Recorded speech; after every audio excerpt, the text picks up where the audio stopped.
Muy buenos días, bienvenidos a Primer Plano, les saluda Marvin Espinal. Honduras presenta un retraso de 100 años en educación.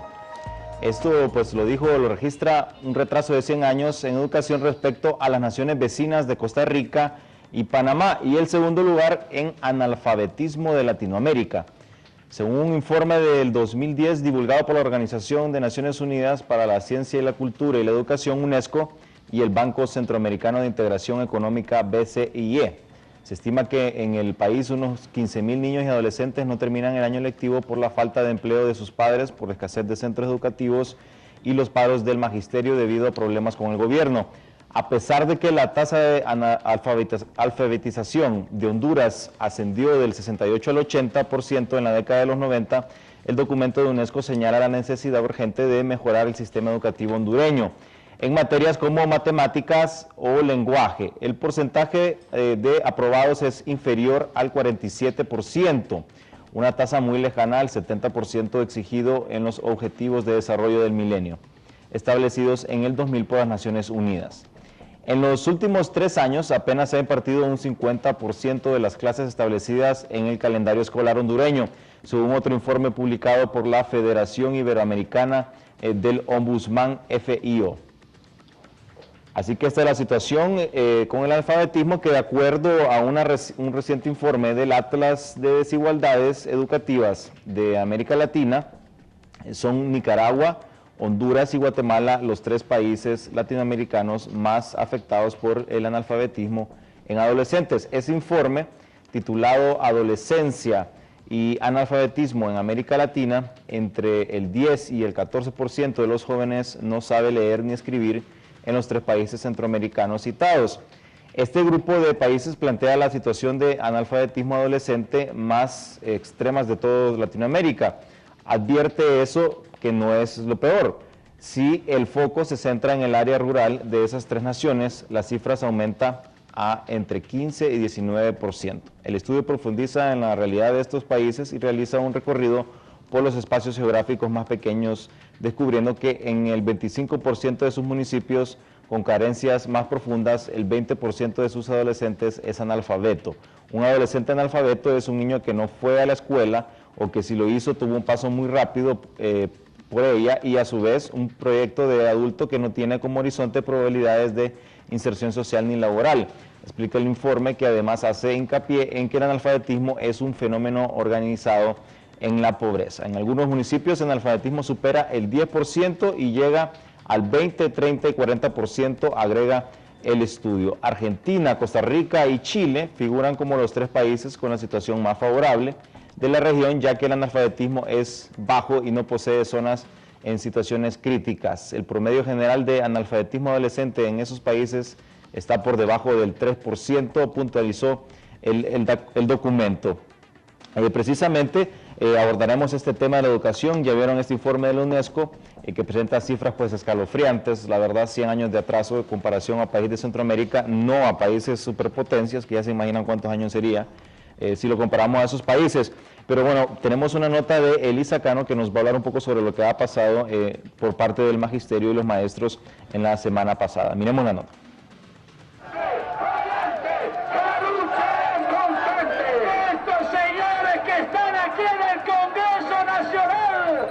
Antes de iniciar las clases nuevamente, los docentes llamaron a sus bases a protestar en el centro de la capital, exigiendo que se respete el estatuto del docente, que fue dejado en suspenso por el Poder Legislativo. También se pronunciaron en contra de la municipalización del sistema educativo público. Con los docentes vamos a tocar las amenazas, no amenazas, sino la destrucción que están haciendo aquí en este Congreso del Estatuto del Docente y las conquistas históricas que hemos logrado en las calles, que hoy nos las han quitado a través de decretos de las aplanadoras azules que tienen aquí en este Congreso. Los docentes marcharon hacia los bajos del Congreso Nacional, lo que provocó un caos vehicular en las calles de acceso al centro de la capital. Por su parte, el exministro de Educación, Carlos Ávila, asegura que en el sistema educativo se está viviendo una desorganización que solo afecta a los hijos de los pobres. Me preocupa muchísimo porque ya son 2 años en los cuales han habido lo que pudiera llamar promociones automáticas de los estudiantes. Todo el rezago educativo del año 2009, todo el rezago educativo del año 2010, está pesando muchísimo en la calidad de los estudiantes que desgraciadamente les ha tocado vivir estos momentos del país. Los padres de familia manifiestan su preocupación ya que los maestros se mantienen en asambleas informativas permanentes, por lo que hacen el llamado a las autoridades que sancionen a los educadores que sigan violentando la educación de los niños. Queremos también manifestar que el maestro que no trabaja no se gana un salario, por lo tanto el Estado no está obligado a pagarle a un maestro que no vaya a trabajar. No podemos seguir permitiendo también los padres de familia que nos estén utilizando para que anden en las calles. La educación sigue siendo pública, sigue siendo gratuita. Aquí quienes le ponemos precio al final es por las necesidades que miramos y las deficiencias que miramos en los centros educativos. Los maestros se comprometieron recientemente a impartir los 200 días de clases tal como lo estipula el Estatuto del Docente y a iniciar las clases el próximo 7 de febrero. Elisa Cano, Noticiero Universal. Bueno, teníamos la preocupación de los padres de familia y también la situación de los maestros, que si bien es cierto, muchas luchas que se han dado por parte de los maestros es por incumplimiento del gobierno, también es muy cierto que nunca se han llegado a los 200 días de clase, sino que, como dice el informe de la UNESCO, apenas el 50%. Estamos hablando un poco más de 100 días que quizá se dan, en ocasiones se dan hasta 120 días de clase, pero aunque sean 120 días, está muy lejos de los 200 días mínimo. Para hablar sobre estos temas y sobre el punto de vista de los padres de familia, me complace presentar a nuestros distinguidos invitados del día de hoy. Les presento a Andrés Martínez, a quien le damos la bienvenida. Él es presidente de la Asociación de Padres de Familia de Honduras. Muy buenos días, bienvenido. Buenos días, encantado de saludarlo. Y también a Mayela Ruiz, ella es secretaria de la Asociación de Padres de Familia Volvamos a Clase. Bienvenida. Muchas gracias por invitarme.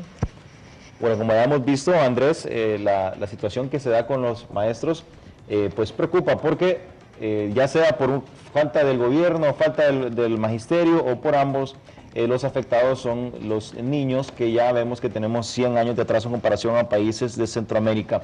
Y las expectativas para este año electivo que acaba de iniciar, pues no son favorables, pues ya se ven iniciando y ya se anuncian paros y nuevamente al mismo ciclo de siempre en el cual se cancelan las clases. ¿Qué es lo que esperan los padres de familia para este año con las clases y la situación de los maestros? Quiero decirle que además del informe que da la UNESCO, más bien se queda corta, porque entre otras cosas también lo que nos dice la UNESCO es que el sector magisterial, por lo menos el personal docente a nivel latinoamericano, en Honduras es uno de los que mejor gana.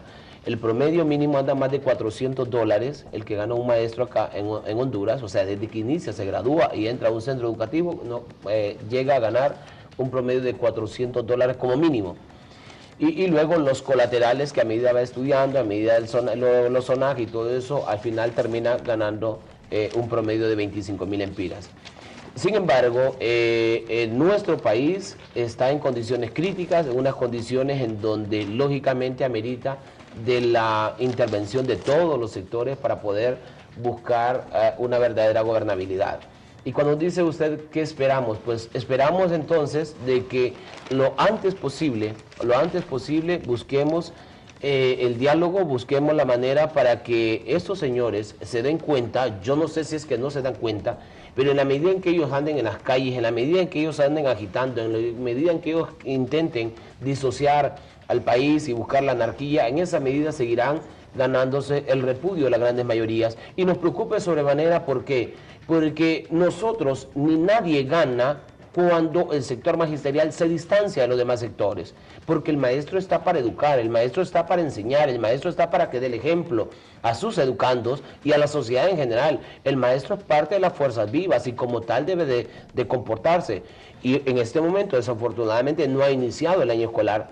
Ahorita a veces recibo reportes de cantidad de centros educativos que no iniciaron clases, es más, en muchos apenas están iniciando a matricular, lo que significa entonces de que aquellos 200 días de clase no existe, fíjese bien, no existe ni en la teoría ni en la práctica, porque si usted hace números, del 1 de febrero al 31 de noviembre hay exactamente 200 días, tomando en cuenta que no se va a perder un tan solo día, que no existen los feriados, tomando en cuenta que se va a iniciar clases desde el 1 de febrero, pero aquí generalmente se inicia clases la última semana de febrero y se termina clases con suerte la primera semana de noviembre, lo que significa que termina en la mayoría de los casos en la última semana de octubre.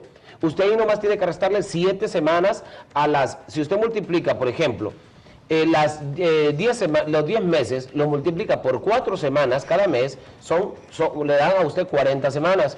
Réstele 7 semanas, le resta a usted la semana del estudiante, la semana de septiembre, la Semana Santa, ahí son 10 semanas en total. Y luego le resta los feriados, que el día difunto, el día del maestro, el día del soldado, el día del el día del otro, lero, y empieza se da cuenta al final de que le salen alrededor de 25 semanas. Y sin restar las asambleas informativas, sin restar las huelgas, etcétera, etcétera. Al final, teóricamente, no existen más de 140 días. Teóricamente no existe más de 140 días tomando en cuenta el feriado, pero sin restarle, insisto, las asambleas informativas, las huelgas. Este año recién pasado se perdieron más de 35 días en huelgas, ya, más las asambleas informativas, lo que significa que al final se dio en promedio 90 días de clases. Pero ¿cómo podemos competir nosotros con 90 días de clases si ahí nomás en El Salvador están dando alrededor de 245 días de clases? Aquí, ¿sabe cuántas horas estamos dando de clase? Se recibe clase el niño, 400 y algo de horas, 420 horas. Y en El Salvador se reciben 760 horas. En Estados Unidos, 920. En Singapur, 940 horas. Óigame, y entonces, ¿cómo no vamos a estar atrasados? Si aparte de eso, si usted se da cuenta, y de 7 a 11 de la mañana solamente hay 4 horas, réstele alrededor de 30 y en algunos casos 45 minutos de recreo, y eso usted le resta todavía que no se dan 45 horas clases, generalmente son 5 minutos menos por el cambio de clase. Entonces, estamos en una situación caótica en donde el presidente debería declarar un SOS si esto continúa de esta manera. En muchos centros educativos ni siquiera se sabe cuándo van a iniciar las clases. Sí, se le agrega pues las condiciones deplorables que tiene el común de las personas, igual también la situación de muchos hogares desintegrados, porque se supone que también al salir de la escuela se debe reforzar los conocimientos a través de la ayuda de los padres de familia, pero las condiciones de la sociedad no permiten, ya sea por trabajo, ya sea porque no tiene dinero, incluso porque a veces tienen que ir a trabajar los niños después de la escuela, o porque simple y sencillamente hay padres irresponsables, ya sea padre que es alcohólico, tiene algún tipo de situación y una madre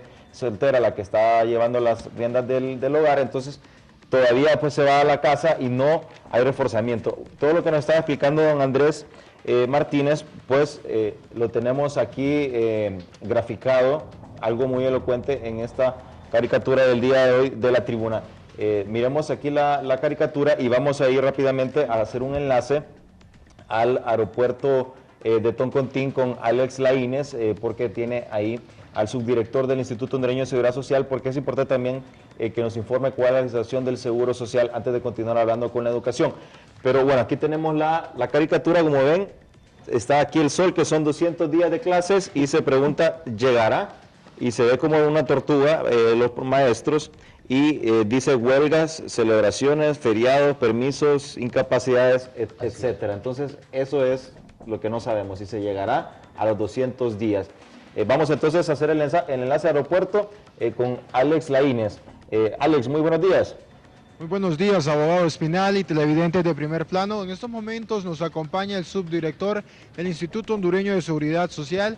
Nos habla pues referente a esta crisis que está viviendo esta institución, donde ya se habla que una de las posibles soluciones sea un autopréstamo con respecto a los fondos de pensiones y jubilaciones del mismo instituto. En base a ello, subdirector, ¿cuál es el diagnóstico? ¿Realmente se va a implementar esto? Sabemos que hay una comisión socializando esta estrategia.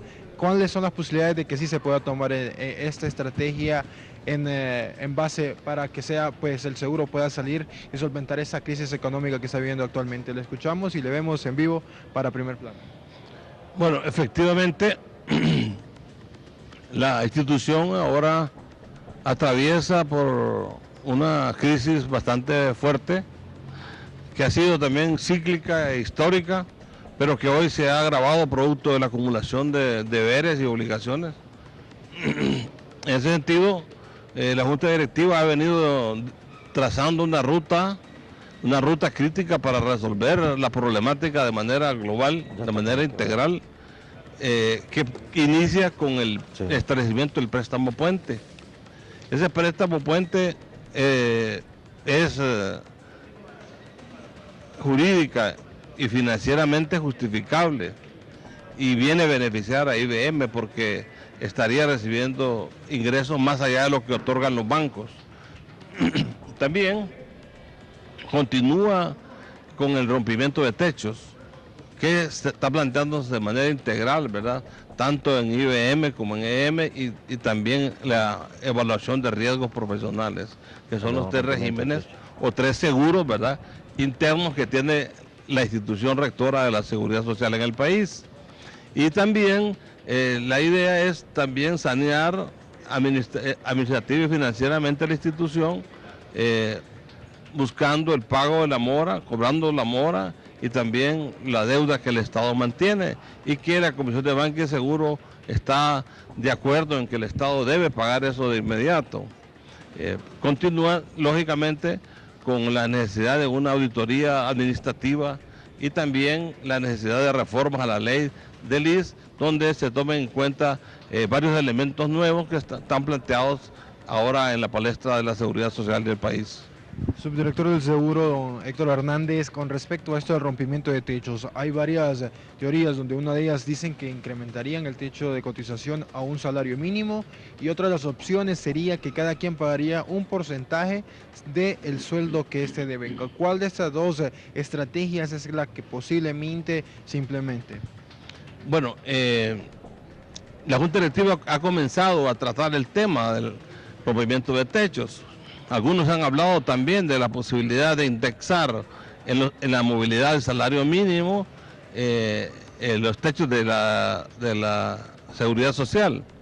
El estudio que realizó la OIT toma varios elementos actuariales, ¿verdad?, y varias alternativas para el caso del rompimiento de techos en IBM y el caso del rompimiento de techos para EM. En ese sentido, creemos nosotros que son varias las alternativas. Hay una comisión también del interior de la Junta Directiva que está estudiando esas alternativas y pronto deberá presentar un informe detallado de estos. Muchísimas gracias, abogado Espinal. Si usted tiene algún interrogante en estudio, la puede formular en este momento, o esto sería nuestra participación desde esta terminal aérea. Bueno, sería solamente eso. Claro, este es un tema muy importante, Alex, entonces solo pues yo le extendería una invitación al abogado Héctor Hernández para que quizá mañana podamos abordar el tema del seguro social, porque sí, la mayoría de las personas que necesitan la atención médica del seguro social, que sabe que tiene unas condiciones críticas, que no hay medicinas y que la empresa privada y el gobierno le adeudan muchas cantidades de dinero, y esto lo tiene en una situación muy difícil. Entonces sí, me gustaría abordar esta temática mañana. Entonces le extiendo una invitación para ver si coordinamos algo para abordar el tema del seguro social, y te agradezco también por hacer este enlace excelente desde el aeropuerto de Tegucigalpa. Se le agradece desde estudio a don Héctor Hernández por su participación. Bueno, muchas gracias, licenciado Espinal, a la orden, ¿verdad? Cualquier cosa. Bueno, muchísimas gracias, abogado Espinal. Retornamos con usted a los estudios de Primer Plano. Bueno, ahí teníamos a Alex Laínez, que Alex Laínez va a profundizar más en esta y otras informaciones desde el aeropuerto en el noticiero al mediodía, Noticiero Universal, y también en el programa Siempre al Día. Pues retomando el tema de la educación, también tenemos a la Asociación de Padres de Volvamos a Clases. Ellos pues recordamos que están también queriendo utilizar las recientes reformas constitucionales, particularmente lo que se trata del artículo 5 de la Constitución, del plebiscito y el referéndum, y han anunciado pues que están recolectando firmas para someter a un plebiscito la posible revisión del Estatuto del Docente para discutirlo y ver cómo se puede mejorar el sistema educativo, particularmente a través de lo que es el Estatuto del Docente. Para ello pues tenemos que nos diga aquí qué está pasando con Volvamos a Clase a la secretaria de esta institución, Mayela Ruiz. ¿Qué nos puede decir sobre esta iniciativa? Que hemos visto que han recolectado firmas no solo en Tegucigalpa, sino también en San Pedro Sula. Así es, hemos estado realizando ese trabajo, viendo la posibilidad que se abrió al poder consultarle al pueblo sobre algo tan interesante como lo es el Estatuto del Docente, que daña a toda la sociedad en general. Entonces nosotros empezamos a recabar todas las firmas que necesitamos para hacer esa solicitud, y estamos a la espera de que el Congreso, porque ya solo falta, se me va ahorita el término, que, sí, que lo aprueben ya. Sí. Y falta una ley que reglamente esta solo el reglamento reforma. y ya lo podemos hacer, porque urge de que el estatuto se revise en cuanto a obligaciones y derechos de los docentes.